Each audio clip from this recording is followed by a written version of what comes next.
episode 986.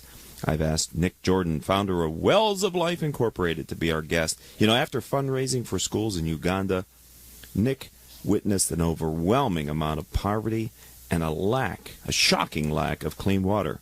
He is now committed to bringing clean water to hundreds of communities in need. I've asked him to join us today to tell us more about the organization's second Run for Water event that's luckily happening, if you're listening to us on the live stream, later next month in April. We love reviews of our show on your favorite podcasting platform. This is a great way for others to find the program. You know, since we started our show in 2009, we've reached several 100,000 listeners with our podcasts and our live streams. So, Nick, let's start by learning a little bit about you. Can you tell us kind of a story about your background and just help us get context for who you are? I certainly can. Well, I'm an immigrant, or as they say, I'm an import, all the way from Ireland. In 1986, I said goodbye to the Irish weather and arrived in California to seek fame and fortune. And as luck and a little bit of faith and my mother's prayers would have it, I became a real estate agent in 1993. A little bit of a slow start because I had to try a few other professions first, but that became my chosen profession. So, why did you leave? Was it the Emerald Isle? Why did you leave Ireland to come to Southern California, Nick? Well, it was a series of things called TV programs.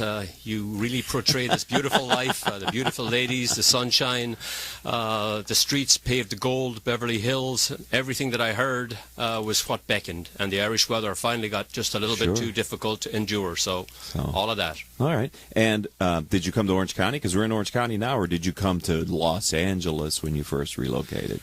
Well, it's always a good idea to get the story straight. And so I actually came to Houston, Texas.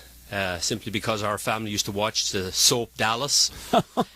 And it was a short pit stop. I did not find JR and I didn't find work. And I was fortunate to know the O'Connor family from the mortuary business. And they actually allowed me to find my bearings and get my feet planted on the ground in Laguna Hills. Okay. I love Laguna Hills. I lived in Laguna Hills for a number of years before moving out of there. So tell me a little bit about your organization.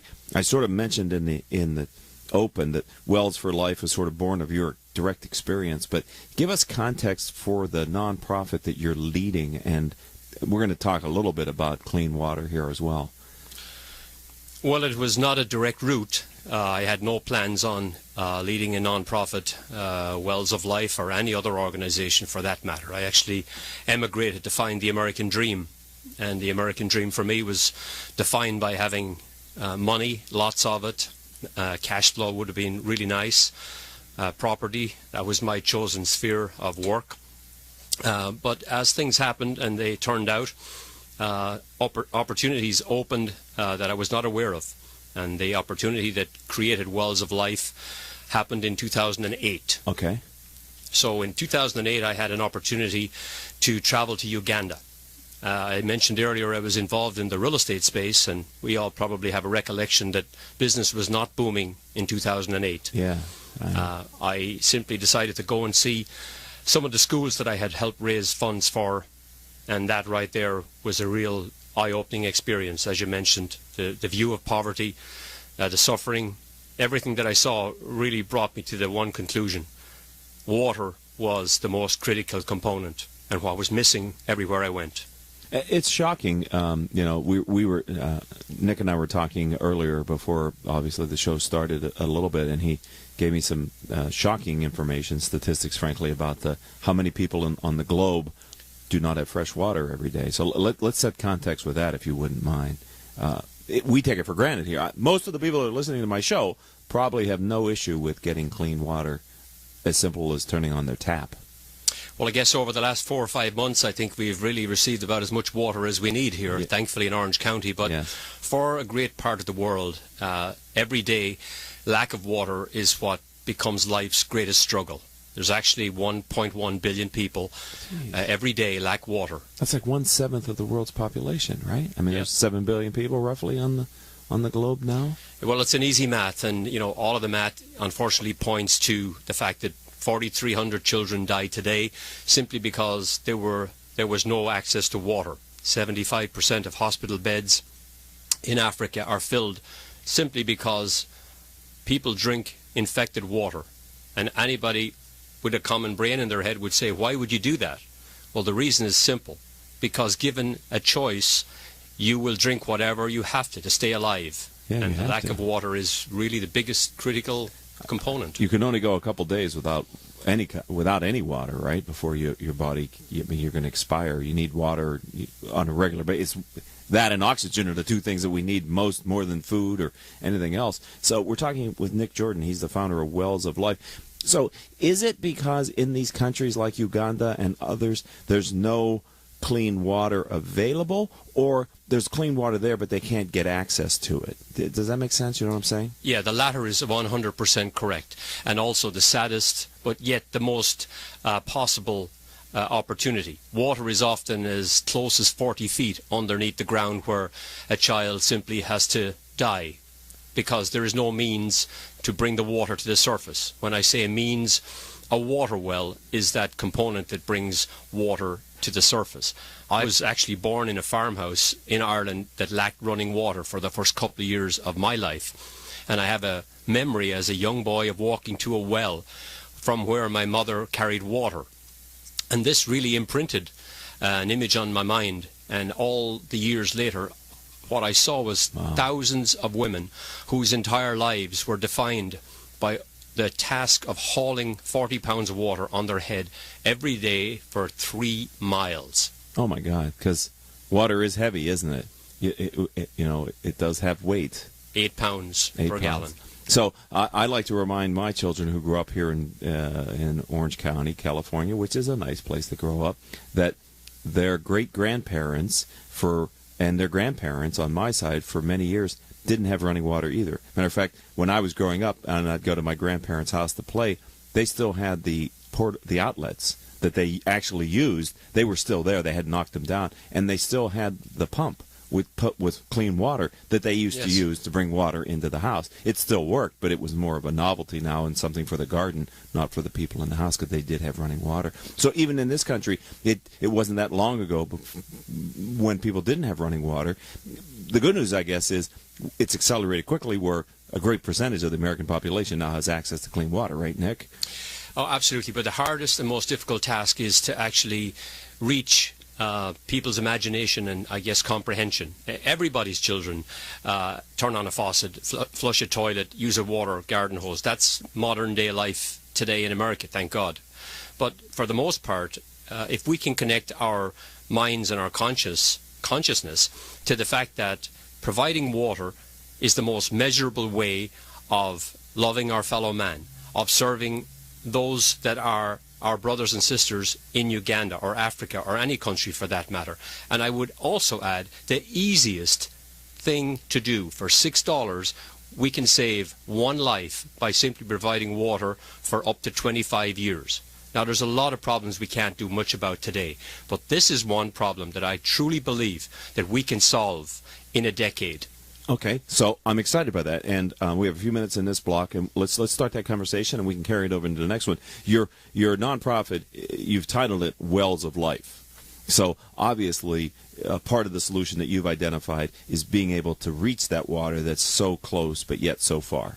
So what is the process of bringing a well to either a community or to a village? I mean, how does that happen in these countries? It's a very straightforward process, and it goes as follows. We have a hydrologist. He tells the drilling crew, drill here. We have a machine. It drills within a matter of 3 to 4 days. Water is brought to the surface. A hand pump is installed. We have a celebration, and you see the most amount of joy you can possibly ever witness on this earth when mothers, their children, their families gather around a well that has been donated by a donor, more than likely here in Orange County, a family, a school, a church, a business, a radio show. People explode with joy because it is unconditional love. This family, this community knows that you have actually saved their entire life and their community. So when you put that well in the ground, how many people can it serve? 1,000 people on average draw water from one of our wells. 1,000 people. And how long will that well be able to provide water to those 1,000 people? Well, we make a very bold commitment at Wells of Life because we want to be measurable, we want to be transparent, and we want to be around for 100 years. So we say when you donate a well, which costs $6,000, we will maintain that well for you, the donor. We will tell you on an annual basis how your well is doing because it's not just a one-time donation. Our commitment as a faith-based organization is to instill in our kids, our future generation, the belief that serving others is the greatest way to live. So we also see a benefit to the families and to those that provide the funds here.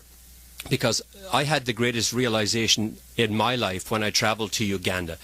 Being a hardened real estate professional, having had a plan to retire at 50, having all of the business lined up to where I would not ever have to work again and live from cash flow. I was not prepared for what would happen to my own life when I went to Uganda. And that right there gave me something that I could never have found in Orange County real estate. Wow, that is powerful. All right, we're going to take our first and only short break. Really short. If you're listening to us on the live stream or watching us on Facebook, don't go anywhere. It's one simple message about one of the products or services that Critical Mass for Business does. And then we're going to come back and we're going to continue this conversation with Nick Jordan, founder of Wells of Life. We'll be back right after this word from me. If you are an Orange County business executive, this message is for you. Do you ever feel isolated with no place to turn for advice or feedback? Who holds you accountable to your commitments in your company? Where do you find the right resources to help you and your company grow? If you have these questions, then Critical Mass for Business might be the answer for you. Critical Mass for Business is committed to helping you make better decisions. These are groups of peers running businesses just like you, providing a great sounding board to test ideas and concepts, review plans and goals, and present issues and opportunities for discussion. The result is improved strategy, accountability, people, and execution skills. If you are interested in learning more, go to www.criticalmassforbusiness.com and learn more about our executive peer group.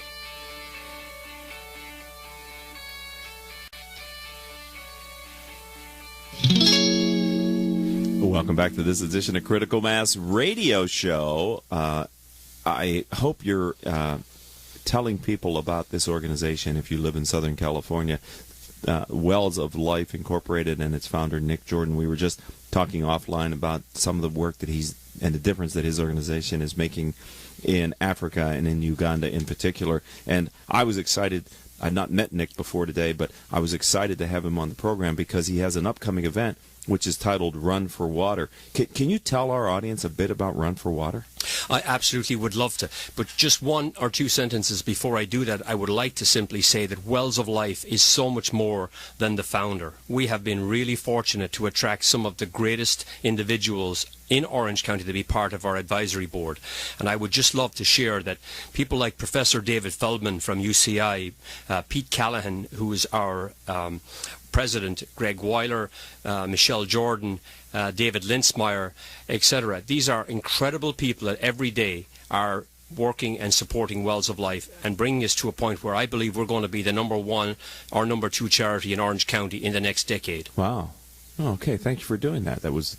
Sorry I didn't ask about them, but so can we talk about Run for Water? Yes, now to get on to Run for Water, 3 years ago, my wife, Michelle Jordan, decided that she would love to have our families come out and for one Sunday do something that mothers across Uganda do 365 days a year, which was carry water, 40 pounds of it on their head. So she challenged all of us, men especially, to get out on a track, put on our shoes, and actually carry a jerry can that had 40 pounds of water. Wow. And I can only say, without telling on anybody, that we failed miserably. We really were unable for the challenge. I would think. So last year we decided to have our first inaugural Run for Water in the beautiful Laguna Niguel Regional Park. And we had a spectacular Sunday. We had 600 people running, walking. We had people in wheelchairs. One of my favorite people, most inspiring people, Renee Bondi, actually led our event. So the idea behind it is this.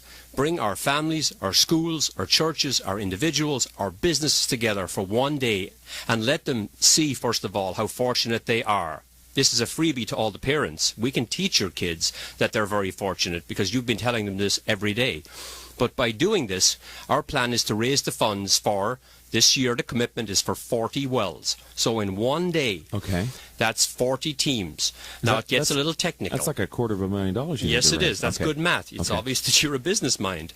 So the idea behind this is to break down the problem into a smaller set of pieces. Each team gets a group together to raise the funds for a well, which I've already told you is $6,000. Right. So by doing this, we make it a little bit competitive. Last year, the incredible students at Servite, led by Pasquale Tallarico, won the laurels. They raised almost $10,000. They didn't stop at a well. They kept going. This year, Mater Dei has decided that it's time to take on the bragging rights, and they have joined our group. So I could tell you there's 40 teams, there's lots of interesting groups, there's several incredibly inspiring people. One of my most favorite is a man called Steve Lemire and his son Andre. Andre is in a wheelchair. His dad said, "Of course I can join your race. What do you need me to do? I will push my son 1 kilometer so other people can be inspired, and so mothers in Uganda can know that we care, and we're going to raise funds for a well." That's powerful stuff. So, if somebody would like to participate, it's not too late, right? It's not. People can still register. It's never too late. Until 3 minutes before the starting gun, I will take people. Okay. So, how do they do that? Well, they go to our website, which is wellsoflife.org. That's wellsoflife.org. And I'm going to do something rather bold and maybe even foolish, but I am going to give out my personal cell phone number. And I want anybody that has a heart to serve and anybody that wants to make sure that women and children do not have to carry water or die needlessly. My number is 949-584-6166. I did this on the last radio show I did, and we had 3 people call and fund a well each. Wow. Well, there you go. Throw the gauntlet down. Put the challenge out there to the critical mass audience. It is about challenging each other, because we can do this. Yes. Okay, our audience knows whenever they hear the gong, if they might have missed what we just talked about, it's fine to go back. If you're listening to the podcast, then re-listen to the last minute or so of this conversation. How do you go from raising the money to then actually figuring out where in the country is the right place to put these wells? Excellent question. I'm sorry to jump in, but I really want to answer this because it is such a beautiful question. Uganda is about 37 million people. There's 12 million people in that country that lack water. Wells of Life made a commitment to bring water to 1 million people by funding and drilling 1,000 wells. We got really intentional and we chose one of the 100 districts in Uganda. And over the next 5 years, we committed to bringing water to every man, woman and child in that entire district. Okay. To create a scalable model that will work in every district, so we can also inspire other charities and NGOs, because we're not the only one that's working in this space. But so we can create a measurable metrics for use with other organizations. So how do we know? We have an in-country manager, we have a staff, we have our own equipment, so we have a full setup on the ground in Uganda.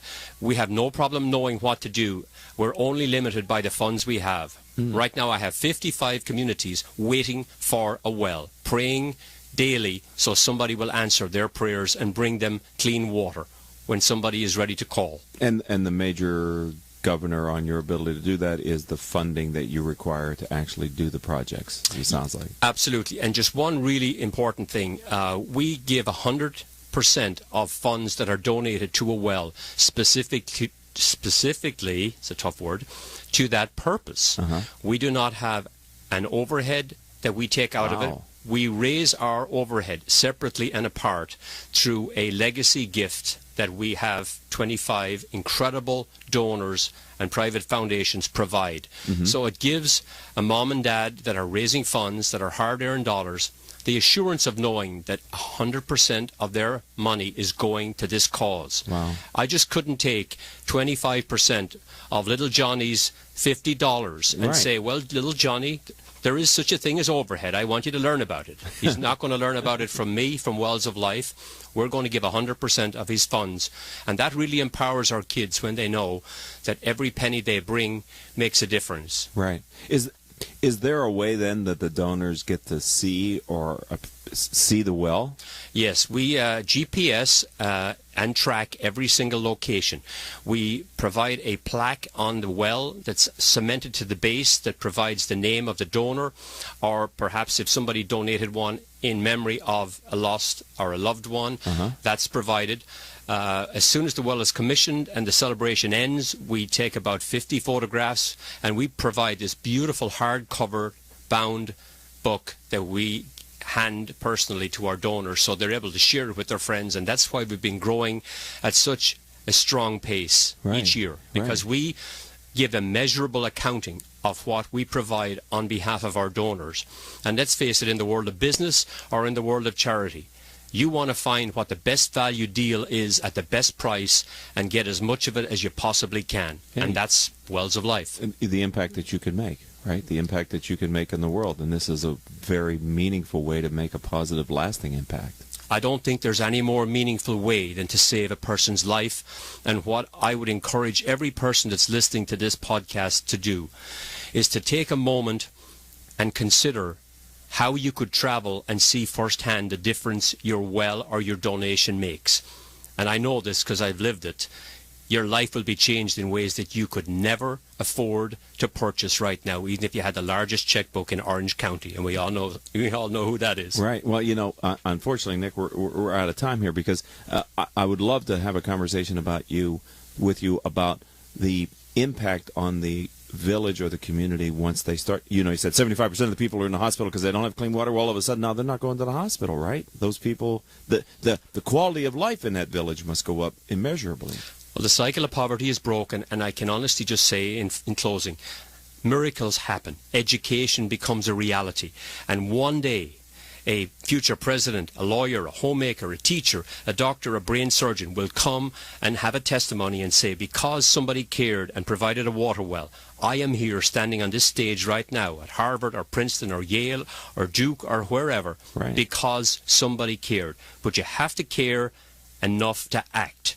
Yeah, because all the collective time of the women who used to have to walk all those miles carrying that water, they can do other things now, like care and crop and do other, just more productive things, right? Higher value things for the community. You're a quick study. What you do is you unleash an incredible catapult of activity, and then everything happens because critical mass comes about, and that's where sustainable living comes in. Right. Water happens to be the first step. Microfinance, education, medical, all of these take second place to water. You must provide water, not just as a basic human right, just because it's the right thing to do. Right. It's like Maslow's hierarchy of needs. I mean, you've got to start with the most fundamental, which is after oxygen, it's water. Nick, Jordan, bless you for what you're doing for the people of Uganda and how you're pulling the hearts and the minds of the people here in the United States. Again, one last time, your website? wellsoflife.org. I wish you tremendous success this year in your 5K run. I hope that people will find it. It's on Sunday, April 23rd at Laguna Niguel Regional Park. So if you're here in Southern California, this sounds like a great way to bring kids. I mean, I think this is absolutely. As young as you want. Strollers are perfect, and we will have entertainment. We'll have some ice cream, and we'll have fun. And again, my cell phone is 949-584-6166. Do not be shy. In 5 minutes' time, I'll be on the other end of that line if you decide you want to call and donate. I'd love to talk to you. Well, it's been a pleasure. Thank you for being a friend of the radio show and now a part of the critical mass community. We're going to have you back on. I want to stay aware of what you're doing because it's amazing the work that you're doing. And it reinforces in my mind, ladies and gentlemen, the impact that one person can make in the world. And thank you for making that impact, Nick. Thank you for having me here. All right. This is going to do it for today's show. Our engineer was none other than Paul Roberts, and our producers are Joan Park, Crystal Nunley, and Haley Stern. I'm your host, Richard Franzi. If you'd like to learn more about this radio show or the CEO peer groups that I lead, please visit my company's website, criticalmass4forbusiness.com. And until our next show, I hope all of your business decisions will move your company in a positive direction.